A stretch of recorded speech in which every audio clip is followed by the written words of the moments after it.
of troops. They cannot succeed without the support of the people. We cannot succeed without the support of our people. I am happy to see that the reaction throughout the country is favorable.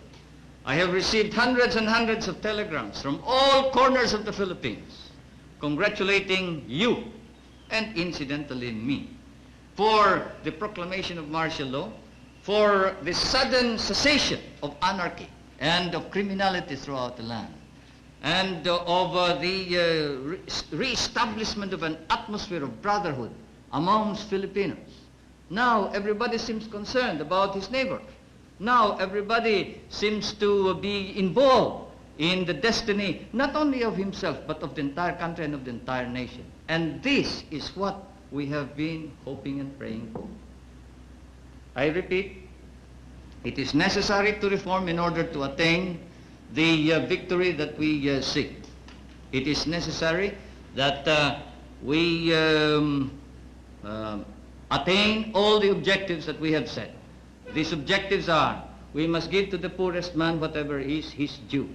The rich man must now understand that this is a new kind of society. We will protect his rights. For whether he is rich or poor, he has rights.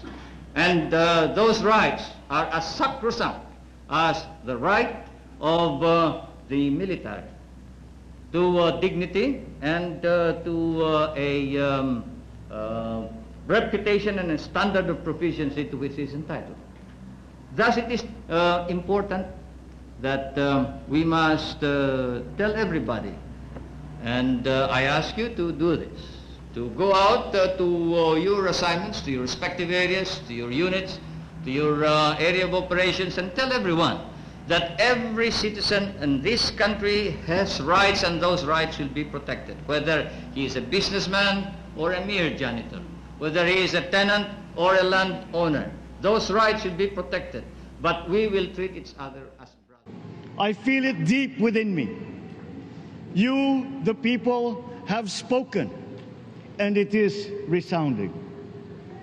When my call for unity started to resonate with you, it did so because it echoed your yearnings, mirrored your sentiments, and expressed your hopes for family, for country, and for a better future. That is why it reverberated and amplified as it did, to deliver the biggest electoral mandate in the history of Philippine democracy. By your vote, you rejected the politics of division. I offended none of my rivals in this campaign. I listened instead to what they were saying. And I saw little incompatibility with my own ideas about jobs, fair wages, personal safety, and national strength, and ending want in a land of plenty. I believe that if we but focus on the work at hand and the work that will come to hand, we will go very far under my watch. You believe that too. At pinakinggan ko ang tinig ninyo na ang sinisigaw ay pagkakaisa, pagkakaisa, pagkakaisa. We will go farther together than against each other, pushing forward, not pulling each other back, out of fear, out of a misplaced sense of weakness. But we are the furthest from weak. The Filipino diaspora flourishes even in the most inhospitable climes, where they are valued for their quality. The changes we seek will benefit all and will shortchange no one. I was not the instrument of change. You were that. You made it happen. I am now. You picked me to be your servant, to enable changes to benefit all. I fully understand the gravity of the responsibility that you've put on my shoulders. I do not take it lightly, but I am ready for the task. I will need your help. I want to rely on it. But rest assured, I do not predicate success on the wide cooperation that's needed. I will get it done. I once knew a man who saw what little had been achieved since independence in a land of people with the greatest potential for achievement, and yet they were poor. The landlord must now learn to live with the tenant, and the tenant must be given his due. I am proclaiming today land reform throughout the entire Philippines. We must allow the tenant to now acquire ownership ultimately of his land, but he must engage in cooperative effort. We cannot just skip on subdividing land.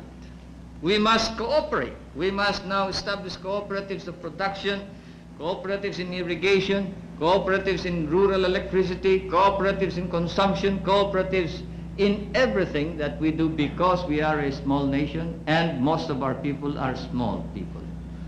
At the same time, we will protect business. We will protect investment, but not to the extent that business and investment will dominate the entire scene, dominate the Philippines, and that they shall dictate and rule the country. No.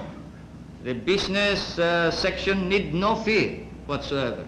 As I have said, the soldier is not only courageous, he is not only humble, he is fair, because that is his standard of not only living, but his standard for performance. That is his very life. That is his very meaning of his being a soldier. Fairness and justice. And so you tell each and everybody that they can expect fairness, justice.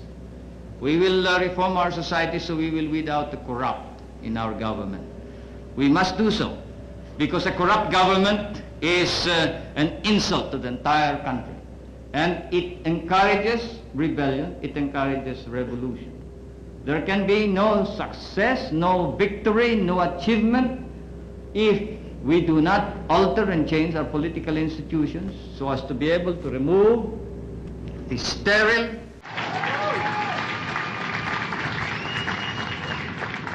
believe, have hope. The sun also rises like it did today and as it will tomorrow. And as surely as that, we will achieve the country all Filipinos deserve. God bless the Philippines. God bless our work. Maraming salamat po sa inyong lahat. Mabuhay ang Pilipinas. Magandang tanghali po.